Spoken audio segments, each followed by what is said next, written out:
श्री सद्गुरु महाराज की जय। पूज्य पाद महर्षि संतसेवी परमहंस जी महाराज का प्रवचन। संत मत बतलाता है कि ईश्वर एक है, अनेक नहीं। इस प्रवचन का दूसरा भाग। स्वामी वीरजानंद जी महाराज के पास आर्य समाज के प्रवर्तक स्वामी दयानंद जी महाराज पहुंचे। स्वामी वीरजानंद जी महाराज के बाहर के नेत्र नहीं थे, लेकिन भीतर के नेत्र खुले थे।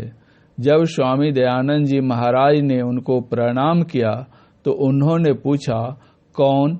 स्वामी दयानंद जी महाराज कहते हैं, इसीलिए तो मैं आपके पास आया हूँ कि मैं कौन। एक बंगाली महात्मा ने कहा है, आमी आमी करी बुझीते ना पारी के आमी आमाते आछे की रतन। कौन शक्ति बले बेराय चले बले कार अभावे हवे देह अचेतन। देह माझे आछी प्राणेर संचार तहा तेई बलि आमी वा आमार। प्राण गेले चले हवे सावाकार के वेनवाकार कोथा रवे धन जन। आमी आमी करी, हम हैं यह तो कहते हैं, किंतु हम क्या हैं? कभी भेंट हुई है अपने से? जब से हम लोग जन्म लिए, जन्म लेने के बाद इतने दिन बीत गए, इतनी उम्र हो गई, किंतु क्या भेंट हुई है अपने से? एक महात्मा ने कहा, बड़ी अचरज बात, संग ही में बसे पिया, नहीं मुलाकात। कभी मुलाकात हुई उससे? कैसे मुलाकात होगी उससे? संतों ने बतलाया है, मुलाकात नहीं होने का कारण क्या है? किसी की आंख पर पट्टी बंधी हुई हो तो क्या वह कभी किसी को देख सकता है?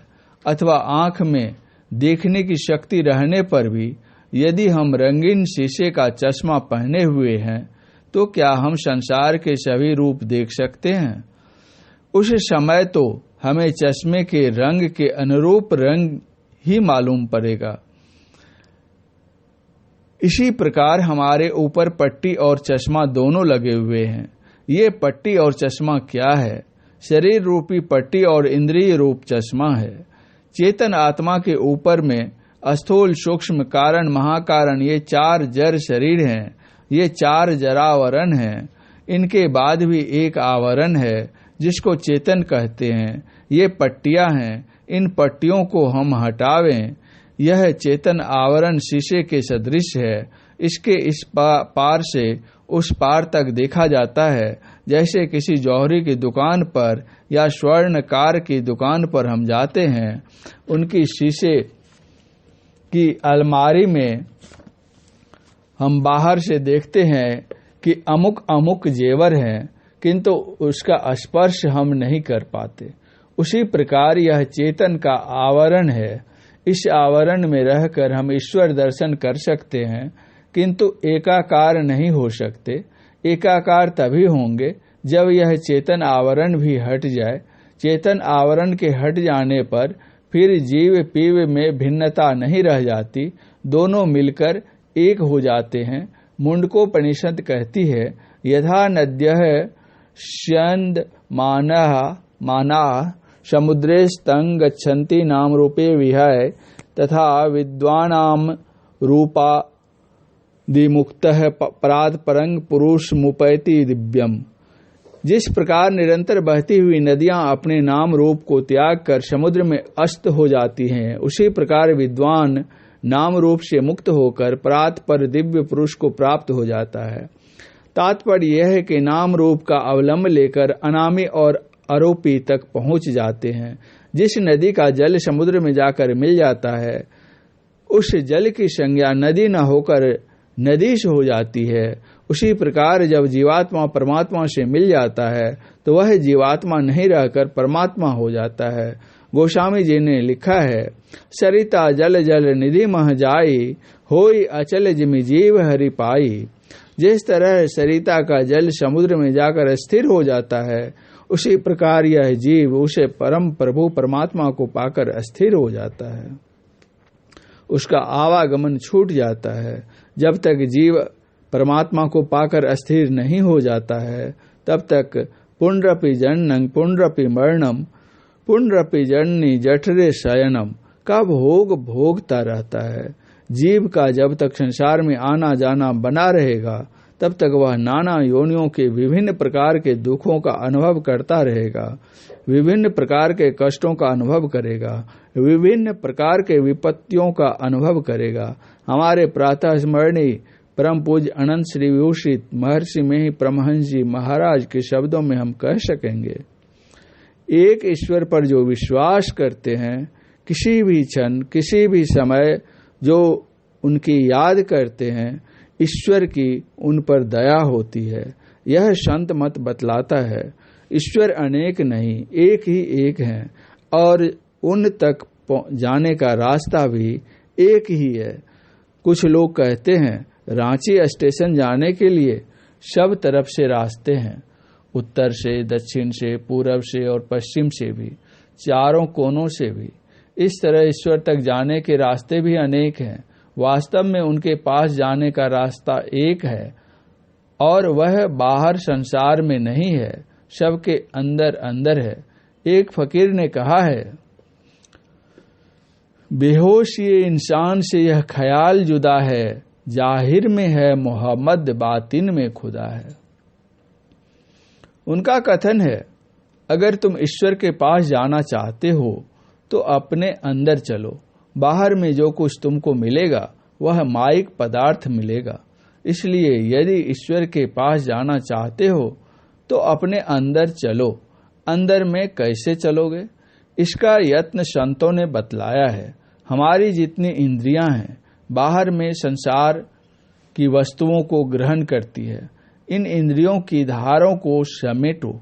समेटने से क्या होगा, जहां पूर्ण सिमटा होगा उधर गति हो जाएगी।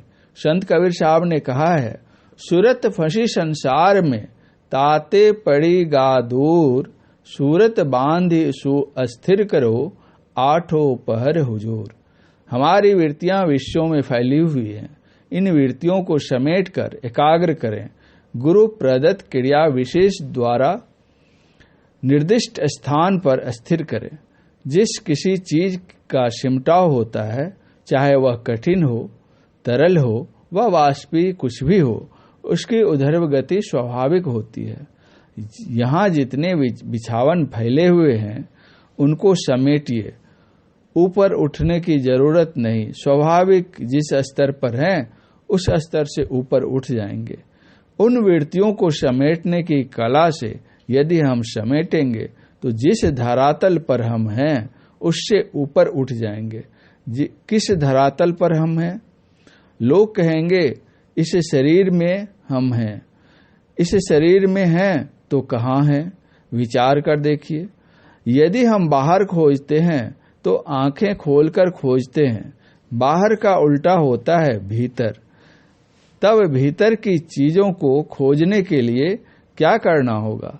बाहर देखने की क्रिया को उलट दीजिए, अर्थात आंखें बंद करके देखिए। जैसे ही आंखें बंद करेंगे, मूंदो आंख कतहु को नाही, आप कहेंगे कुछ भी मालूम नहीं पड़ रहा है। संत जन कहते हैं, देखो अवश्य कुछ दिख पड़ेगा। संत कबीर साहब कहते हैं, घर घर दीपक बड़े, लखय नहीं अंध है, लखत लखत लखी पड़े, कटे जम फंद है। ख्याल करके देखने से क्या होगा? अंधकार मालूम पड़ता है। इसी प्रकार यह सिद्ध हुआ कि जीव अंधकार में पड़ा हुआ है। अंधकार में पड़ा आदमी क्या किसी को देख सकता है? उसको अपना ही ज्ञान नहीं, फिर परमात्मा का ज्ञान कैसे हो सकता है? पहले खुद को जानोगे तब खुदा को जानोगे। जब तक खुद को नहीं जानोगे खुदा को नहीं जान सकते। जब तक आत्मा को नहीं जान सकते परमात्मा को भी नहीं पहचान सकते। अपने को जानने और परमात्मा को पहचानने के लिए क्या करना है? आंखें बंद करो, देखो अंधकार है। अंधकार में अपनी वृत्तियों को समेटो। अपनी वृत्तियों को इतना समेटो कि एक बिंदुता प्राप्त हो जाए। जैसे ही एक बिंदुता प्राप्त होगी, पूर्ण सिमटा होने से उधर्व गति होगी। उधर्व गति में आवरण भेदन होता है। अंधकार आवरण का भेदन हो जाएगा, तब वहां क्या मिलेगा? प्रकाश। मान लीजिए नदी की धारा बह रही है, उसके आगे एक बहुत बड़ा बांध दे दीजिए। पानी के निरंतर बहते रहने का परिणाम क्या होगा? पानी उस बांध के ऊपर से होकर निकल जाएगा, बाहर फेंक देगा। उसी तरह हमारी वृत्ति बाहर फैली हुई है, उस वृत्ति को हम समेटेंगे तो वह वृत्ति कहाँ जाएगी? अंधकार को पार कर जाएगी। कहाँ पहुंचेगी? जहां अंधकार नहीं है। जहां अंधकार नहीं रहेगा वहां क्या रहेगा? प्रकाश रहेगा। हम लोग प्रभु से प्रार्थना करते हैं, तमसो मां ज्योतिर्गमय, हे प्रभु मुझे अंधकार से प्रकाश की ओर ले चल। यह मंत्र पढ़ते पढ़ते वर्षों बीत गए, जमाना गुजर गया, लेकिन क्या आज तक प्रकाश का मुंह देखा भी कभी? आचार्य विनोबा भावे जी ने कहा था, प्रभु कौन सी प्रार्थना सुनते हैं और कौन सी प्रार्थना नहीं सुनते हैं। जो अनुकूल प्रार्थना होती है वह वे सुनते हैं, और जो प्रतिकूल प्रार्थना होती है वह वे नहीं सुनते। इस विषय पर प्रकाश डालते हुए उन्होंने बताया, देखो एक गाड़ी पूरब की ओर जाती है और दूसरी गाड़ी पश्चिम की ओर। पूरब जाने वाली गाड़ी कलकत्ता पहुंचाती है और पश्चिम जाने वाली गाड़ी दिल्ली। जो गाड़ी दिल्ली जाएगी उस गाड़ी पर बैठ जाओ और प्रभु से प्रार्थना करो कि हे प्रभु मुझे सकुशल दिल्ली पहुंचा दो, तो यह प्रार्थना प्रभु सुन लेंगे। किंतु यदि हम दिल्ली जाने वाली गाड़ी पर बैठ जाएं और प्रभु से प्रार्थना करें कि हे प्रभु हमें सकुशल कलकत्ता पहुंचा दो, तो यह प्रार्थना प्रभु नहीं सुनेंगे। हम प्रतिदिन प्रार्थना करते हैं कि तमसो मां ज्योतिर्गमय, ओम भूर्भुवः तत्सवितुर्वरेण्यं भर्गो देवस्य धीमहि धियो यो नः प्रचोदयात् आदि पाठ करते करते जिह्वा पथरा गई, लेकिन अभी तक प्रकाश में गए। प्रार्थना तो हम करते हैं कि हम प्रकाश का ध्यान करते हैं, हम उस ज्योति का ध्यान करते हैं जो सब पापों को भून डालने वाला है, जो सर्वोत्पादक है। कहते तो हैं हम ज्योति का ध्यान करते हैं, किंतु क्या तुमने ज्योति का ध्यान किया? ज्योति से भेंट हुई, ज्योति से भेंट कैसे होगी? संत सदगुरु से उसका यत्न जानेंगे, करेंगे, तब तो। आजकल कुछ ठेकेदारी भी चली हुई है। लोग आंखों को दबाकर रोशनी दिखलाते हैं और कहते हैं यही ब्रह्म ज्योति है, लेकिन सज्जनों वास्तव में वह ब्रह्म ज्योति नहीं, ब्रह्म ज्योति है। और वे कानों को बंद करके सुनने के लिए कहते हैं। कान बंद करने से शब्द सुना जाता है, उसको वे ब्रह्मनाद कहते हैं, लेकिन वह ब्रह्मनाद नहीं, ब्रह्मनाद है। ब्रह्म ज्योति कैसे मिलती है? ब्रह्मनाद कैसे मिलता है? हम लोग कलम की नोक जहां रखते हैं उस जगह एक छोटा सा चिन्ह होता है, उस चिन्ह को हम बिंदु की संज्ञा देते हैं, लेकिन परिभाषा के अनुकूल बिंदु उसको कहते हैं जिसका स्थान है, परिमाण नहीं। यानी उसमें लंबाई चौड़ाई मोटाई कुछ भी नहीं होती। कलम की नोक जहां हम रखते हैं वहां जो चिन्ह होता है, क्या उसमें लंबाई चौड़ाई मोटाई कुछ भी नहीं है? क्रम से कम कलम की नोक के बराबर तो वह है ही, कुछ न कुछ परिमाण हो ही गया, इसलिए यह तो कल्पित बिंदु हुआ। फिर बिंदु की संज्ञा क्यों देते हैं? क्या यथार्थ में बिंदु है ही नहीं? यदि यथार्थ नहीं तो कल्पना किसकी? हम लोग रेखा गणित में पढ़ते हैं कि ओ ब श एक त्रिभुज है। हम प्रत्यक्ष में तो त्रिभुज बनाते हैं और कहते हैं कि कल्पना की। सामने में प्रत्यक्ष त्रिभुज के रहते हुए कल्पना की। शब्द का व्यवहार हम क्यों करते हैं? यथार्थ बात तो यह है कि बिंदु की जो परिभाषा है उसके अनुकूल बिंदु नहीं है।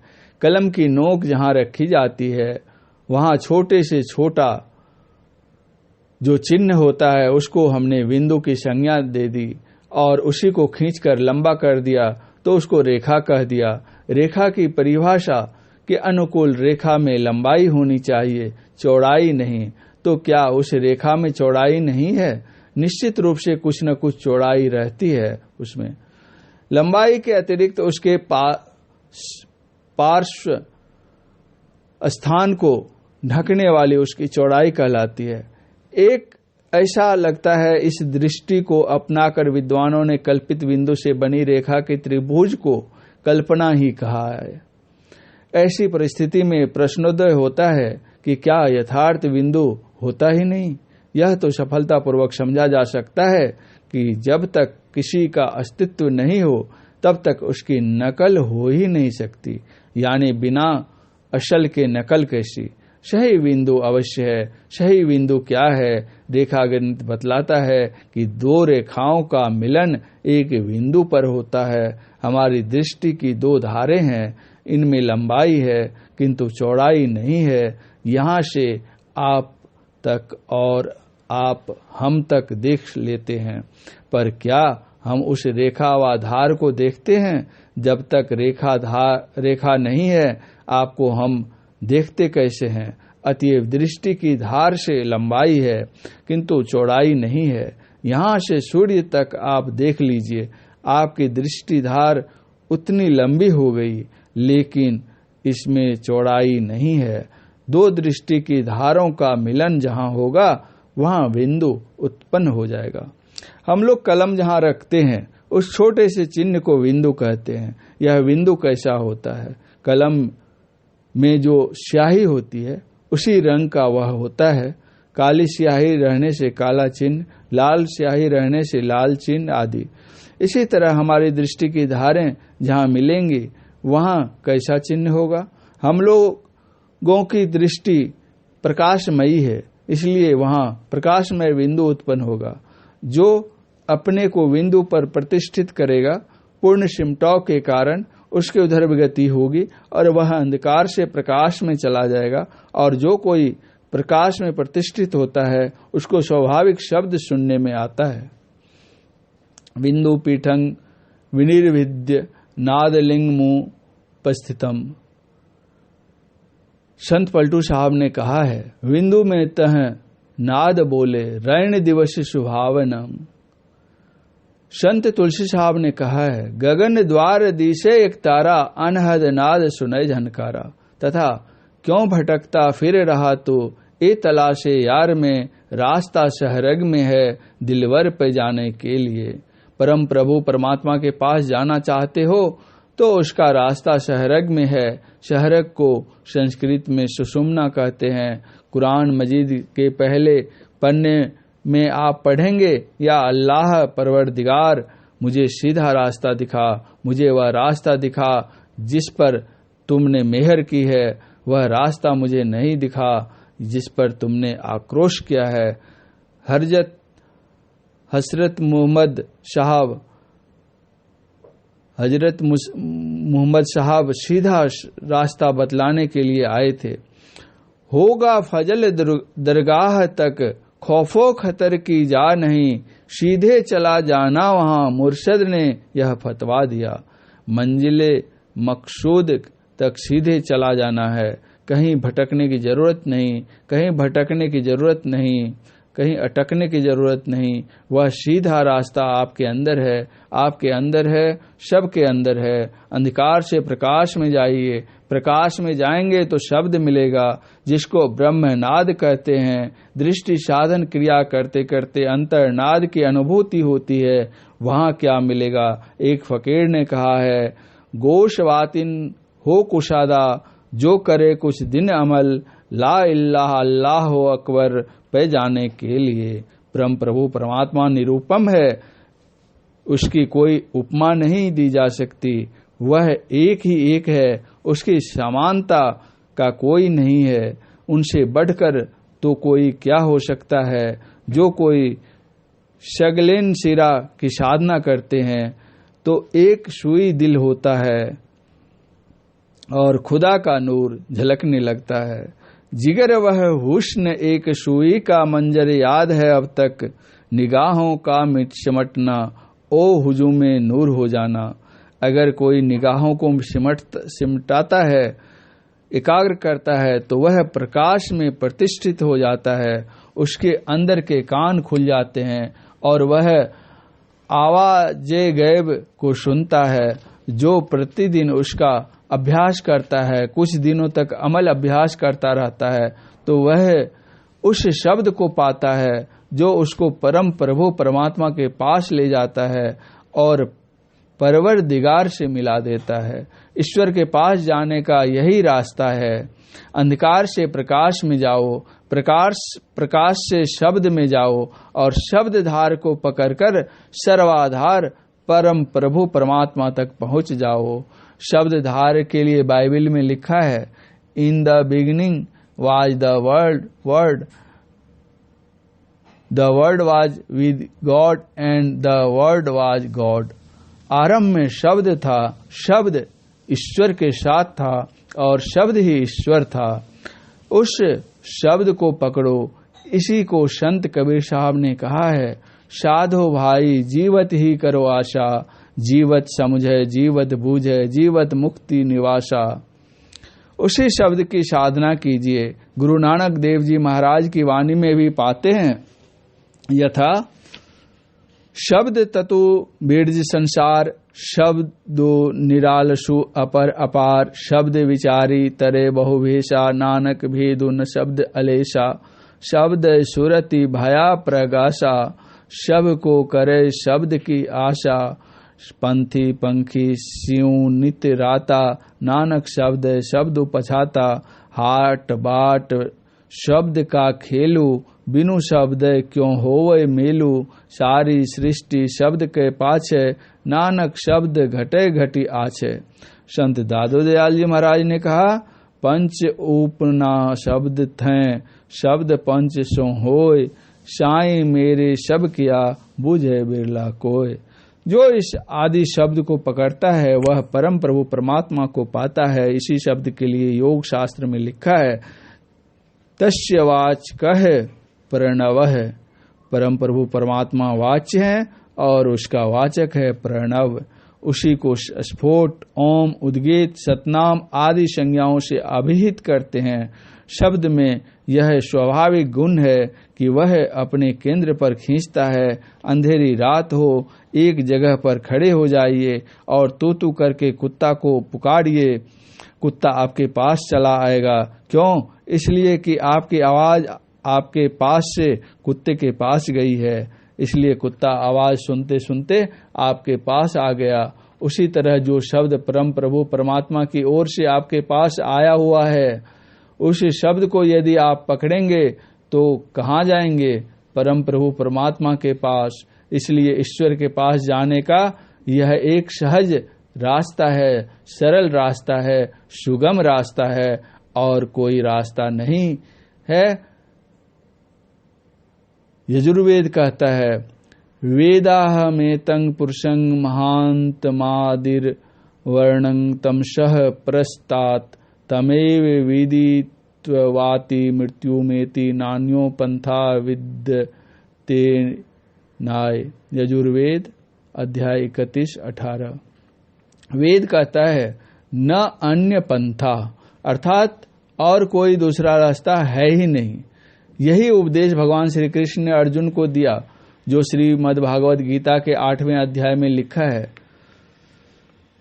कविंग पुराण मनु सा सीतार मनोरण्यां शमनुष मेर्द्य सर्वस्य धातार मचिंत रूप मादिर्य वर्णं तमसः प्रस्तात। इस प्रकार वेद, पुराण, बाइबल, कुरान आदि सब में हम एक समान ज्ञान पाते हैं। संतों ने सब में सामंजस्य स्थापित किया है। इसीलिए हमारे गुरुदेव का उद्घोष है, सब संतन की बड़ी बलिहारी, जग में सब संतन की बड़ी बलिहारी, सरल सरल जग में प्रचारी। मजहब नहीं सिखाता आपस में बैर रखना, हम सभी ईश्वर की संतान हैं, सभी ईश्वर के पुत्र हैं, सभी ईश्वर की पुत्रियां हैं, सब के सब ईश्वर के हैं। उस प्रभु को प्रेम पूर्वक किसी भी भाषा में पुकार लो, कोई फर्क नहीं पड़ता।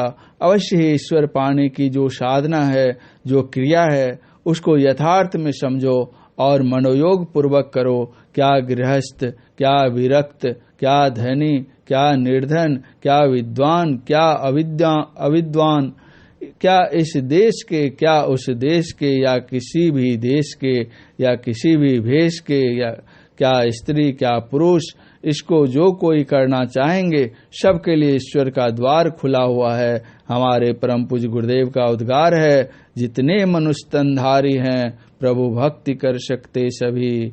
लेकिन इसके साथ यह शर्त है, गुड्डी आकाश में उड़ती है, उसके साथ यदि छोटा सा ढेला बांध दीजिए तब वह आकाश में नहीं उड़ेगी। इसी तरह जो कोई ईश्वर के पास जाना चाहता है और वह पाप कर्मों को करता है तो पाप रूपी ढेला लेकर वह ईश्वर के पास नहीं जा सकता। इसीलिए संतों ने बतलाया, झूठ, चोरी, नशा, हिंसा और व्यभिचार, इन 5 पापों को छोड़ दो। जो इन 5 पापों को छोड़ देता है उसके सारे पाप छूट जाते हैं। त्याग 5 पाप हो फिर पाप क्या करे, शत बरत में दृढ़ आप हो कोई शाप क्या करे। इसलिए 5 पापों को छोड़ो, एक ईश्वर पर विश्वास करो, ईश्वर की प्राप्ति अपने अंदर होगी, इसका दृढ़ निश्चय रखो। सत्संग करो, ध्यान करो, गुरु की सेवा करो और अपने जीवन यापन के लिए कुछ न कुछ पवित्र कमाई अवश्य करो।